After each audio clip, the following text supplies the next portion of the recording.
రేయ్! నిన్ను అస్సలు వదిలిపెట్టను అని కేదార్ కమలాకర్ షర్టు పట్టుకోవటంతో కమలాకర్ ఏ మాత్రం తగ్గకుండా మీ అమ్మ ఒక తప్పుడు మనిషి అని అసభ్యంగా మాట్లాడడంతో రేయ్ అంటూ కేదార్ కమలాకర్ చెంప పగలగొడతాడు.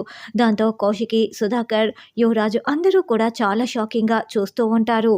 నన్నే కొడతావురా అంటూ కమలాకర్ మళ్ళీ కేదార్ని కొట్టపోతూ ఉంటే కేదార్ కమలాకర్ చేతిని అడ్డుపట్టుకొని విసిరిపడేసి కొట్టటం కాదు చంపేస్తానని వేలు చూపిస్తూ కేదార్ వార్నింగ్ ఇస్తాడు. మా అమ్మని చంపినందుకు నిన్ను ఇప్పుడే చంపేస్తానంటూ కేదార్ మళ్ళీ కమలాకర్ గొంతు పట్టుకుంటూ ఉంటాడు.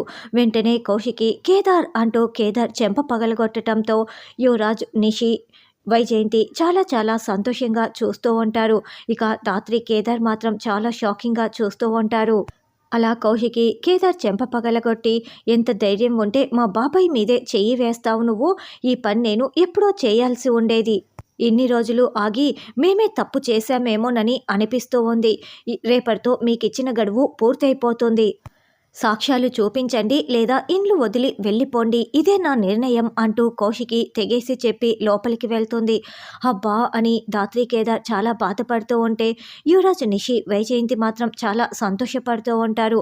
మరి ఇప్పటికైనా ధాత్రి కేదార్ సాక్ష్యాలు చూపిస్తారా అన్నది రానున్న ఎపిసోడ్లో తెలుసుకుందాం.